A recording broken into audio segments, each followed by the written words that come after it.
আপনারা জানেন যে আমরা 7 তারিখ থেকে এখানে টানা অবস্থান আন্দোলন চালাচ্ছিলাম।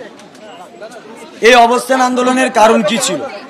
কারণ আমাদের কাছে একটা ইনফরমেশন ছিল যে তারা আমাদের সঙ্গে কোনো রকম আলোচনা না করেই ভিতরে ভিতরে একটা পরীক্ষার প্রস্তুতি শুরু করে দিয়েছে, এবং শুধু পরীক্ষার প্রস্তুতি শুরু করে দিয়েছে এমন নয়, তারা নোটিফিকেশনও নাকি রেডি করে ফেলেছে।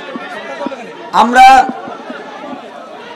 রেডি হয়েছিলাম, চেষ্টা করেছিলাম যে এইখানে আমরা অবস্থান করছি যাতে ওনারা দেখা করেন এবং সামগ্রিক বিষয়টা আমাদেরকে যেন জানান, সামগ্রিক বিষয়টা জানান।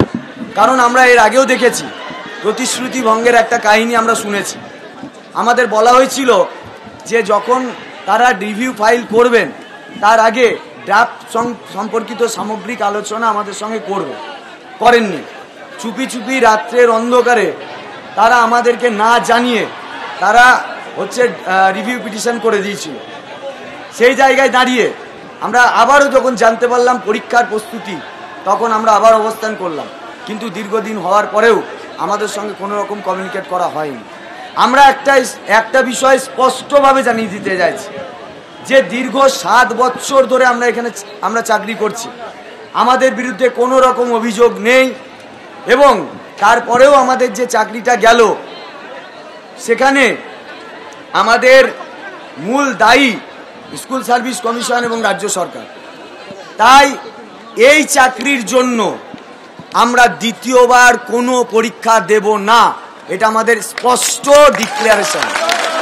পরীক্ষা দেব না, কারণ আমরা এই দেখুন অনেকে আবার আমাদেরকে টিপ্পণী করছে কেন দেবেন না, পরীক্ষা দিয়ে পাস করতে কি অসুবিধা? তাহলে সবার আগে তো যে দপ্তরে আমরা আছি সেই দপ্তরের মন্ত্রী সহ মুখ্যমন্ত্রী সহ যত পার্লামেন্ট বিধানসভায় যারা যারা এখন গিয়েছে তাদের সবাইকে যোগ্যতার পরীক্ষা দিতে হবে এবং তাদের প্রত্যেককে নতুন করে নির্বাচিত হতে হবে। কারণ এদের প্রত্যেকের ভোট আমরা করিয়েছিলাম। তাহলে এদেরকে আগে এরা সবাই রাস্তায় নামুক, আবার লাইনে দাঁড়াক, নির্বাচনে অংশগ্রহণ করুক, তারপরে আবার অন্য কথা হবে।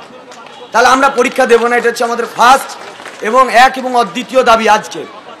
দ্বিতীয় হচ্ছে যা কিছু করবে, যেটা আমরা বলেছিলাম আলোচনার বাইরে গিয়ে করাই যাবে না, কারণ আমাদেরও তো লয়ার আছে। ওনারা বলছেন যে কোর্টের একটা অর্ডার আছে, যদি নোটিফিকেশন না দেওয়া হয় তাহলে ডিসেম্বর পর্যন্ত আমাদের যে কন্ট্রাক্ট, যে কাজ করা, সেটা আটকে যাবে টিচারদের ক্ষেত্রে।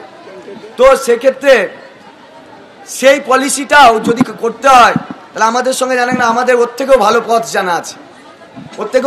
জানা আছে, সেটা করুক। অন্য কোনো ক্ষেত্রে তারা যে উদ্যোগ নেয়, এখানে উদ্যোগ নিচ্ছে না কেন? এটা 2। 3 নাম্বার, আমাদের যারা নন টিচিং স্টাফ আছে তাদের যে অনারিয়াম সেটা তারা এখনো পায়নি। তারা যেটা দাবি করেছিল সেটাও দেওয়া হয়নি, তাহলে গুলিয়ে দেওয়া হচ্ছে ব্যাপারটা, যোগ্য অযোগ্য সব গুলিয়ে দেওয়া হচ্ছে। 4 নাম্বার একটা বক্তব্য আমাদের হচ্ছে এটাই যে এই চাকরি যাওয়ার ক্ষেত্রে আমাদের হাত ছিল না।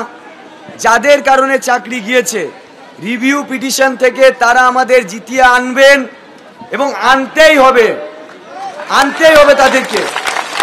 আর যদি তারা জিতিয়ে আনতে না পারে তাহলে মুখ্যমন্ত্রীকে উদ্যোগ নিতে হবে, তার হাতে কোন কোন ক্ষমতা অবশিষ্ট আছে এই চাকরিতে সসম্মানে স্বপদে আমাদেরকে স্ববেতনে ওই স্কুলে সম্মানের সহিত ফেরাতে হবে।